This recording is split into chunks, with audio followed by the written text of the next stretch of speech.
My name's Jared Daly. We're at the O2 Arena in London for Bring Me the Horizon's Next Gen headline show. First got into dLive from using iLive.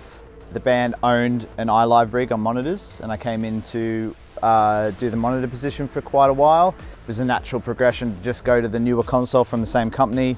It had a similar sonic footprint, so the band liked that. The flyable and the ability to go up and down size was a big factor. And then coming out front, I brought it out with me because the workflow was already there. All my inputs go to groups. My groups then feed an instrumental bus and then a master bus, where the vocals combine. But something I use quite a lot is the Dyne-8, with the flexibility of it being on board and being able to key certain things. So like my bass group, for instance, the low end of the bass group is externally keyed from the kick drum group.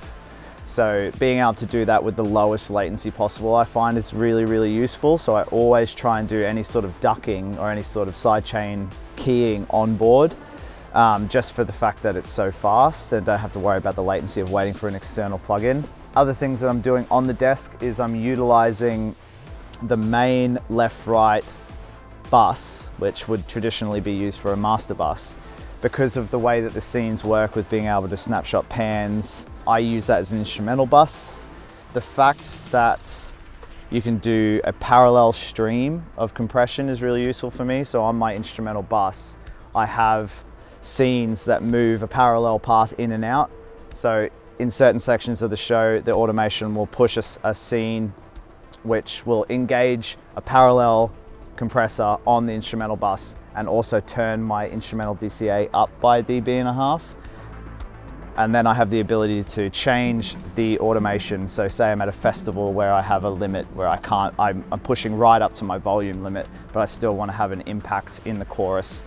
I can change the scene to not turn up my DCA by a dB.5 and only engage the parallel compressor. And because it's phase coherent, I don't have to worry about any of that. And it just sort of, I feel like the image spreads a little bit and it sort of gives me like a little bit more impact in the chorus. I have a DX32 underneath here, which is prime cards and AES. So the prime cards are driving my analog backups and the insert for the Neve here, which is on my master bus, and then AES to drive the system. And also something that we changed on this cycle moving forward, we wanted to move away from having a split.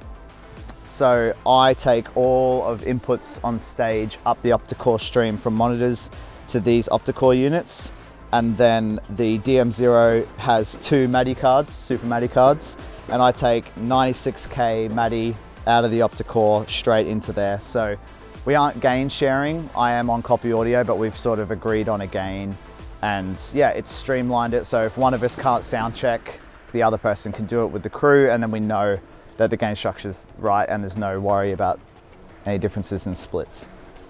A big part of my show for a while now has been automation. I'm sending LTC from stage into my RME card, and from there Reaper is chasing MTC.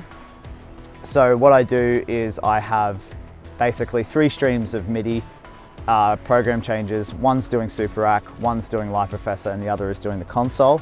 And these program changes are chasing in a timeline throughout every song.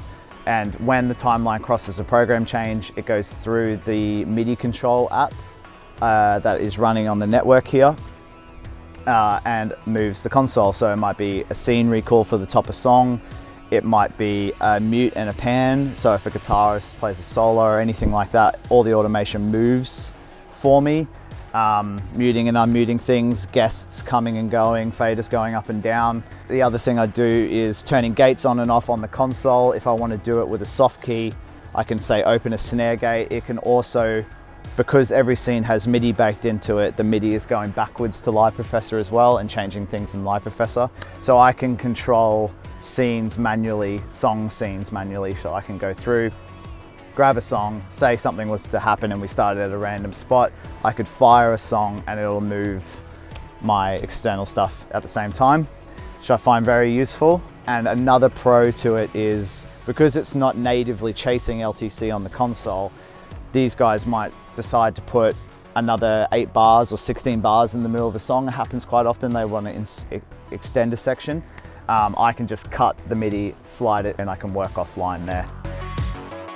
For people coming to the desk for the first time, I would suggest DCA spills, especially on the smaller consoles. I get put onto a C1500 or a CTI quite often, and being able to have your DCAs that you are using on a mix layer, but I also have DCAs that aren't on the surface. So I have a PA DCA which spills the console to my outputs. So I don't have to have a layer there. I don't have to think. I can always just have that there.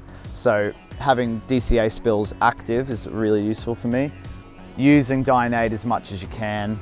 Parallel streams of compression is really great. Like, I really love that you don't have to worry about it in any sense. I've gotten rid of quite a few parallel groups. I used to have a drum parallel group. I used to have a vocal parallel group. But I've found moving forward that I've taken them away and just used the parallel stream within the group to be able to do the same thing. I keep coming back mainly because I have one show file. I love the sound of the console and I never have to convert. So multiple times I've had to go down to a smaller surface. So the ability to not ever worry about that, it's all just one platform, is a really big positive to me. The card options is another massive plus. I think the Super MADI card, especially in dLive, is really impressive. Mainly because we have to think quite often about sample rates. Some systems need to be at 48K, others are at 96. I never have to worry about it because I just use the sample rate conversion in the card often. Yeah, and how I can be modular, like I've moved down to a DM0, nothing's changed show file wise, all the processing's still the same. If I had to fly, I could do it if I needed to, but yeah.